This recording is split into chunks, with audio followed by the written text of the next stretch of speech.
बिस्मिल्लाहिर्रहमानिर्रहीम अस्सलामुअलैकुम रहमतुल्लाह। आसिफ अली जरदारी की जानिब से इतनी बड़ी एंट्री मारी गई है कि उसने पूरा का पूरा सिनारियो बदल के रख दिया। ये आपको पहले कहा था ये होगा, क्योंकि जो मंजरनामा नज़र आ रहा है अंदर खाते जो इनके आपस में नून लीग और पीपल्स पार्टी के इख्तलाफात हैं, एक दूसरे के साथ जो इनकी लड़ाई और झगड़े हैं, एक दूसरे के ऊपर तहफ़्फ़ुज़ात हैं, इनके एक दूसरे के ऊपर बदएतमादी है, ट्रस्ट करने को तैयार नहीं, भरोसा करने को तैयार नहीं। और पिछले 2.5 सालों के अंदर जो इनके आपस के जो मामलात हैं इतने ज़्यादा बिगड़ गए हैं, इतने ज़्यादा बिगड़ गए हैं कि अब पीपल्स पार्टी की लीडरशिप मुकम्मल तौर पर वो नक नक हो गई है कि जो सिचुएशन इस वक्त बन चुकी है पाकिस्तान के अंदर, उसमें पीपल्स पार्टी तो आपको कहीं नज़र ही नहीं आ रही। पीपल्स पार्टी का तो वजूद ही ख़त्म हो चुका है। पीपल्स पार्टी को अब अपने सर्वाइवल की फ़िक्र पड़ गई है, सर्वाइवल की।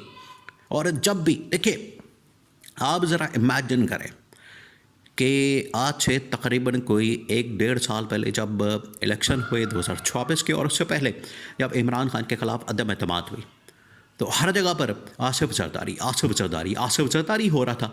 उसकी वजह यह है कि वो फ्रंट से लीड कर रहा था, वो सारी कैंपेन चला रहा था, पूरा इसको मैनेज कर रहा था, हर चीज़ उसके हाथ में थी और तमाम की तमाम डोरियां वो हिला रहा था।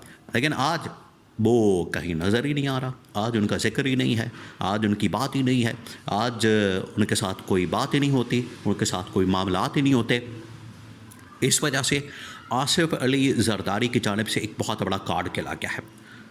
पिछले दिनों आप याद करें, एक बहुत बड़ी मुलाकात हुई थी ऐवान सदर के अंदर, field marshal army chief general Asim Munir की। वहाँ पर असल में जो डील हुई थी, अब उसके नताइज सामने आए हैं। डील ये हुई थी कि 27वीं आईनी तरमीम लानी है, उसके ऊपर हमारे साथ एक डील की जाए, एक सौदा किया जाए। और सौदागरी में आपको पता है, व्यापारी में, सौदागरी में और डीलर, बतौर डीलर डील करने में आसिफ अली जरदारी वो बिल्कुल पाकिस्तान के अंदर आपको पता है कि डील करना, एनआरओ करना, मकमका करना, उसमें तो उसका कोई सानी नहीं। ये बात बिल्कुल ठीक है। अब आसिफ अली जरदारी ने वहाँ पर बैठ कर जो 27वीं आईनी तरमीम के ऊपर एक सौदा किया, एक डील की, एक मकमका किया, उसके नताइज अब सामने आ रहे हैं।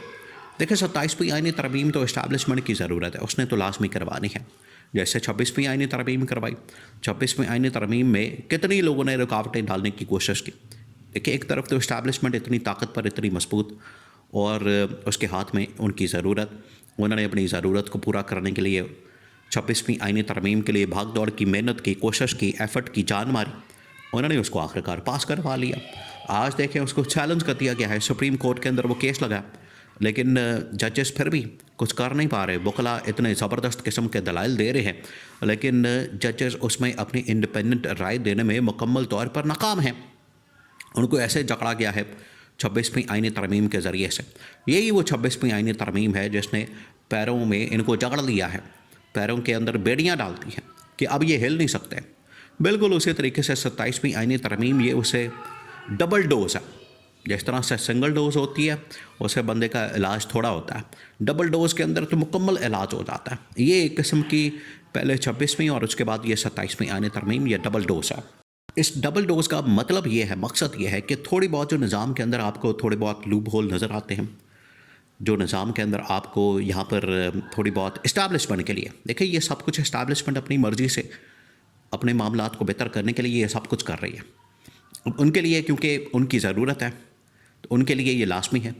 इस वजह से ये ऐसा मौका, ये नादिर मौका है, ये बड़ी ज़बरदस्त एक अपॉर्चुनिटी है। पीपल्स पार्टी उसको कैश करना चाहती है। नून लीग मेजॉरिटी होने के बावजूद नून लीग को किसी तरह से मखसूस नशस्तें पीटीआई की इधर उधर दाएँ बाएँ से कर के उनको तकरीबन को 100 का नंबर दे दिया। उनके पास 100 के करीब नशस्तें मौजूद है, लेकिन बाकी जो 2/3 मेजॉरिटी, बाकी जो 125 के करीब नंबर इनको दिया गया है, उसके बाद ये 2/3 मेजॉरिटी 225-230 की बनती है। बाकी जो पार्टीज़ हैं, जमातें हैं, जो मेंबरान कौमी असम्बली हैं, उनके साथ असल में पहले तो बातचीत हो रही है, डील हो रही है, मकमका हो रहा है। जब 125-30 का नंबर हो जाएगा तो वो पीटीआई के पास इस वक्त तकरीबन कोई 90 के करीब नंबर गेम है, वहाँ से भी पूरा किया जा सकता है। 2/3 मेजॉरिटी और पूरी जो इस वक्त रिक्वायरमेंट है, तकाज़ा है आईनी तरमीम का, वो पूरा नंबर किया जा सकता है। उसमें आप नून लीग को फारग करते हैं, नून लीग को डिस्क्वालीफाई करते हैं, उनके बंदे निकालते हैं, उस गवर्नमेंट को ही आप माइनस करते हैं, तो फिर भी काम चल सकता है। नून लीग को निकालने के बावजूद, नून लीग को फाइनल माइनस करने के बाद भी ये काम चल सकता है, उसमें पीटीआई को किसी तरह से एडजस्ट किया जा सकता है।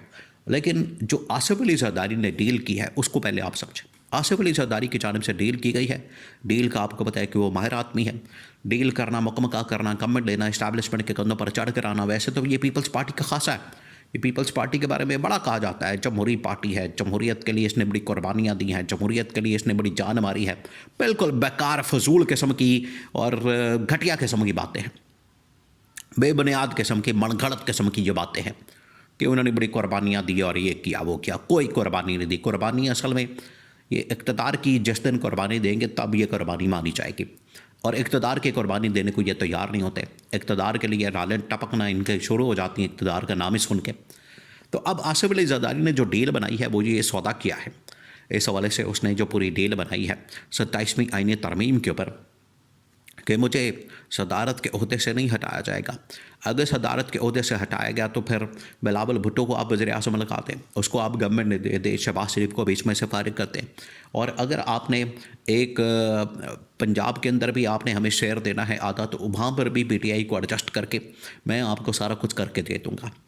नून लीग की हमें ज़रूरत ही नहीं पड़ेगी, क्योंकि इस्टेब्लिशमेंट ने जब पीपल्स पार्टी के सामने, आसिफ जरदारी के सामने ये मामला रखा कि नून लीग तो हमें आके दिखा रही, हमारे साथ तो बहुत ज़्यादा वो डील करना चाहती है, बहुत कुछ मांग रही है, डिमांड्स उसकी बहुत ज़्यादा, शर्तें बहुत ज़्यादा हैं।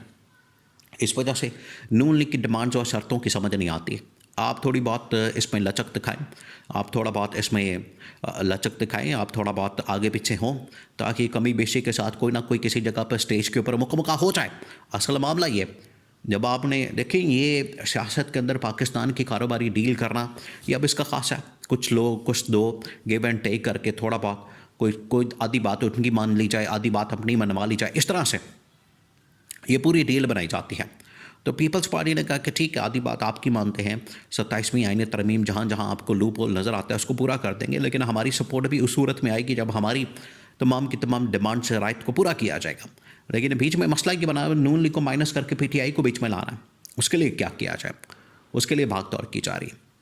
आज देखें, आज नून लीग किस तरीके से रास्ता साफ़ कर रही है सुहेल अफरीदी का और बाकी लोगों का, केपी गवर्नमेंट का, और बाकी तमाम के तमाम मामलात केपी गवर्नमेंट के साथ बना के रखना चाहते हैं पीटीआई के साथ। अब उनके खिलाफ इंतकामी कार्रवाई और थोड़ी बहुत आपको लगता है कि उसमें ये नरमी आ गई है, तेज़ी की बजाय कि उनको मज़ीद बढ़ाते, उसमें आग लगाते, तेल छिड़कते और इस तरह के ये काम करते, नरमी आ गई। ये जो नून लीग की जानिब से नरमी आई है, पीपल्स पार्टी को उन्हें पता लग गया है कि पीपल्स पार्टी बीच में अपनी सेटिंग कर रही, गेम बना रही है।